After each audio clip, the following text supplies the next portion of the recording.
Salam lestari teman-teman, hari ini kita berkunjung ke lokasi pembibitannya kelompok pejuang mangrove Pulau Bulu yang berada di Pulau Ketapang. Tadi pagi kita berangkat dari Pelabuhan Sagulung dan sekitar 10 menit ya untuk mencapai di lokasi ini. Setelah sampai di sini kita diajak keliling dengan ketua kelompok pejuang mangrove Pulau Bulu, Pak Sapit. Pak Sapit tadi ajak kita berkeliling untuk melihat lokasi-lokasi pembibitannya dan juga lokasi-lokasi penanaman.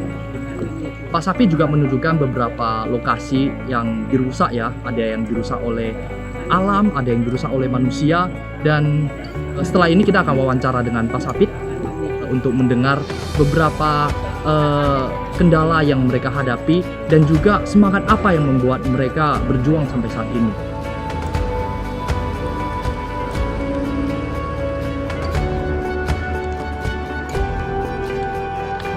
Kelompok pejuang mangrove ini adalah kelompok yang melakukan kegiatan penanaman atau pemulihan lingkungan di lokasi kami yang sudah kritis dari 2017 sampai 2021 ini. Untuk masyarakat yang kami libatkan sudah ratusan ya Pak ya, hampir 200 orang sudah kami libatkan selama kegiatan dahulu sampai sekarang.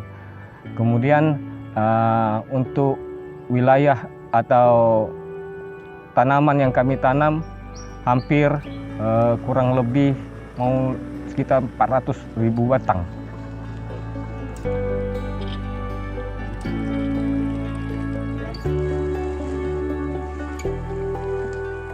Pertama, kami merasa ini wilayah kami, begitu banyak aktivitas penebangan kayu, aktivitas dapur arang dan segala macamnya reklamasi.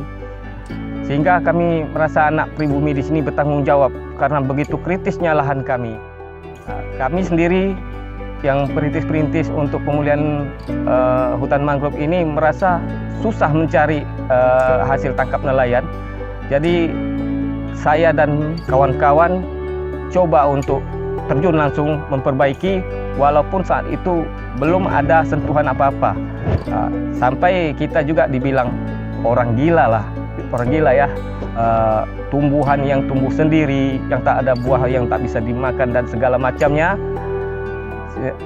ya macam-macam lah ondek-ondek yang dilontarkan ke kita. Tapi sampai detik hari ini kita tidak pernah putus harapan. Nah, sekarang saya rasa udah banyak orang gila yang mengikuti kita begitu. Artinya kita berharap seluruh elemen masyarakat bertanggung jawab terhadap lingkungan. Bukan kami tidak mampu, hanya kami saja yang melakukan tanpa ada campur tangan orang lain. Tapi perlu kesadaran, bukanlah ini suatu pekerjaan yang menjanjikan, tapi ini untuk anak cucu kita.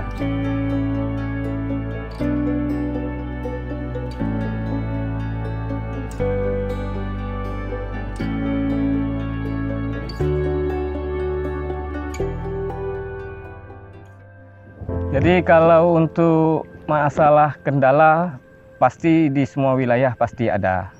Tapi yang penting kita semangat saja. Halangan pertama ya daripada gangguan hama ya, khususnya gangguan hama binatang. Kalau yang kita tanam propagol, dia akan menggigit propagol itu sampai putus ya, sampai putus rusak. Mau seperti kepiting, tikus, monyet, itu. Kemudian yang kedua hama juga, tapi hama manusia. Kalau manusia ini hamanya ini dia cabut. Mereka merasa terganggu, padahal itu tidak. Kami di sini sebagai warga setempat tahu benar, tahu persis lokasi atau geografis masyarakat kita. Kami juga nelayan, jadi kami tahu cara penataan bagaimana teman-teman nelayan bisa masuk ke wilayah itu tanpa terganggu dengan tanaman. Tetapi karena unsur tadi yang kurang memahami tentang manfaat mangrove atau bakau inilah yang perlu banyak kita memberi edukasi terhadap mereka.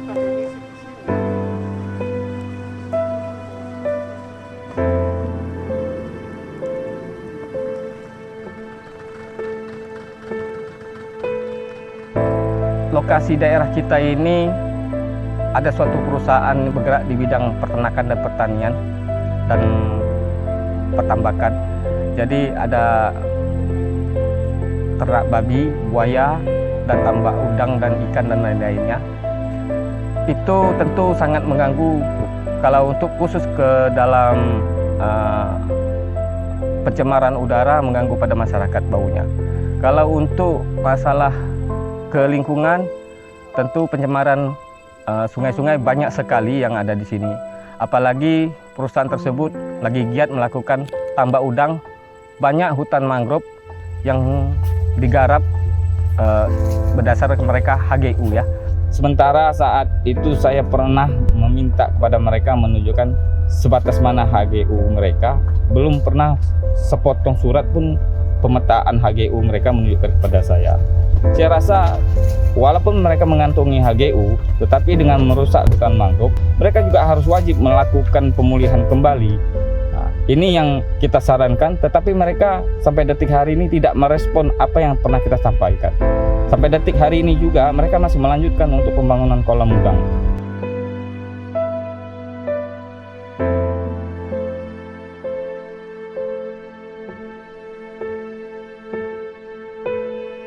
Di lokasi pembibitan saya, inilah tempat salah satu aktivitas dapur arang terbesar dahulunya.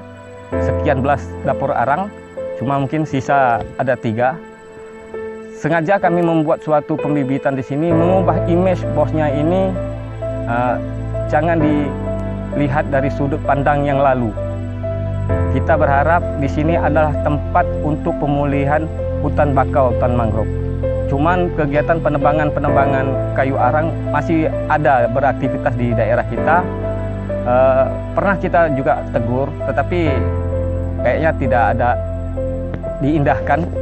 Maka kita berharap dari penegak hukum, aparatur pemerintah harus juga turun tangan sebenarnya. Bosnya ini memang suatu kegiatan yang merusak lingkungan atau penjahat lingkungan bagi saya. Karena satu sisi kita melakukan penanaman, mereka merusak di tempat yang kita tanam. Nah, ini juga jadi sebuah persoalan di pejuang mangrove ya. Saya selaku ketua dan atas nama kelompok pejuang mangrove dan teman-teman saya yang merintis bertungkus lumus sampai detik hari ini, saya pertama mengucapkan terima kasih pada teman-teman saya yang masih bersama-sama saya untuk memperbaiki lingkungan di sini. Kedua, harapan kami ingin semua pihak ada terlibat, dari pemerintah daerah sendiri, kelurahan, kecamatan, dan pihak masyarakat, ataupun perusahaan-perusahaan yang ada, saling bekerja samalah untuk melakukan pemulihan lingkungan. Mari kita bergandeng tangan, buang ego masing-masing. Yang kita lakukan bukan untuk pribadi, tapi untuk masa depan anak cucu kita. Jadi semua pihak, semua masyarakat, apapun yang kami lakukan bukanlah semata-mata untuk kami. Jadi jagalah tanaman yang kami tanam, rawatlah mereka seperti apa yang kalian rawat.